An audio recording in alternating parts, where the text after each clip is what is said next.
¿Es un desafío para ti aprender matemáticas o enseñarlo?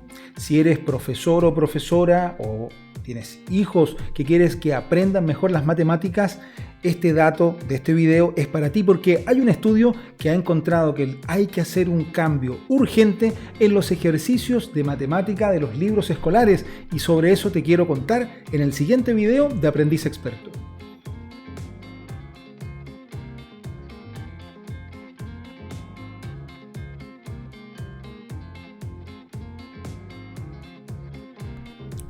Hola, ¿qué tal? Espero que te encuentres muy bien y te doy la bienvenida a un nuevo video de Aprendiz Experto. Mi nombre es Isaías Sharon, soy psicólogo, doctor en educación y nuevas tecnologías y este espacio es para compartir contigo innovación, tendencia, tecnología para aprender constantemente.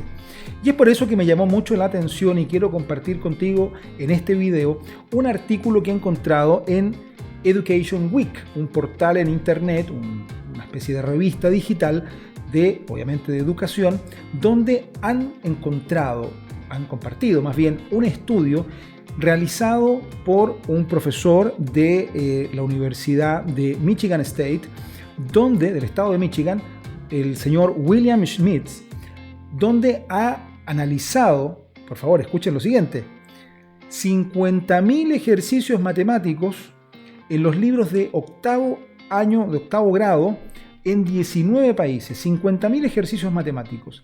¿Y qué fue lo que encontró este profesor Schmidt respecto a este análisis?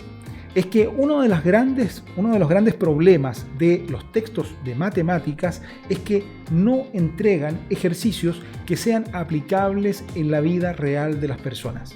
Son solamente ejercicios teóricos que al estudiante le cuesta asociar a aplicaciones cotidianas y por lo tanto dificulta su aprendizaje, primero porque por medio de la asociación es que el aprendizaje es más significativo para las personas, pero además hace más compleja su aplicación posterior porque lo aprendemos en la pizarra, en el pizarrón, pero no sabemos bien en qué contexto o de qué forma nos puede ser útil ese conocimiento en nuestra vida diaria. De este análisis de más de 50.000 ejercicios matemáticos en 19 países, en textos de octavo grado de 19 países, el profesor Schmidt encontró que tan solo 150 tareas estudiantiles de estos libros, solo 150 de 50.000, hacían alusión a casos reales aplicables en el mundo cotidiano. ¿Qué nos puede dejar esto como reflexión? El aprendizaje ocurre en la medida no solamente de que esté bien explicado o esté en las condiciones previas para poder incorporar nuevo conocimiento, sino que ocurre también cuando lo logramos asociar a elementos significativos y cotidianos de las personas. Cuando un conocimiento vemos que nos puede servir para resolver una necesidad diaria, entonces encontramos su utilidad, su practicidad y lo practicamos más además porque sabemos cuándo y dónde ponerlo en juego. Cuando es meramente teórico, muy conceptual, entonces nos cuesta hacer esa asociación más profunda y el aprendizaje no es tan significativo, ni duradero, ni replicable. Esto se aplica no solamente a las matemáticas, es un principio de cómo funciona nuestra mente cuando pensamos en aprendizaje.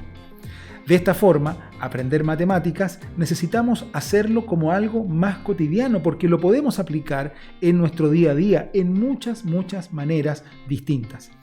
Llevar esta nueva manera, esta nueva forma, al menos así lo muestra este estudio, de conectar el mundo real con el conocimiento teórico, nos puede ayudar no solamente en el aprendizaje de las matemáticas, sino que también de las ciencias aplicadas y muchos otros fenómenos de la física, de la química, que están allí a nuestro alrededor y en nuestro interior también, que nos pueden hacer más palpable ese aprendizaje y más significativo por lo tanto. Dejar de enseñar la teoría o las reglas porque sí sería una buena práctica del sistema educativo e incorporar situaciones cotidianas que ayuden a la reflexión, a la aplicación del conocimiento y al uso de nuestras capacidades, sin lugar a dudas que nos va a ayudar a incorporar pensamiento lógico, en el caso de las matemáticas, y un aprendizaje más aplicable en el día a día. Espero que esta reflexión, este contenido, te invito a repasar si es algo de tu interés, este portal llamado Education Week, donde podrás encontrar artículos bastante interesantes en el área y varios estudios que están saliendo en la actualidad y que nos pueden ayudar a comprender cómo hacer más efectiva y eficiente nuestras estrategias de aprendizaje. Espero que esto haya sido de tu interés. Recuerda que te puedes suscribir acá en mi canal de YouTube, que también me puedes visitar en el sitio web isaiasharon.com, donde estoy compartiendo artículos, podcasts y mucho más contenido, y en redes sociales @isaiasharon. Hay mucho para ti semana a semana. Suscríbete al newsletter porque cada 15 días en tu correo electrónico hago un compilado de artículos, podcasts, videos en innovación, tendencias y lo último para el aprendizaje. Te mando un abrazo y que estés muy bien. Chao, chao.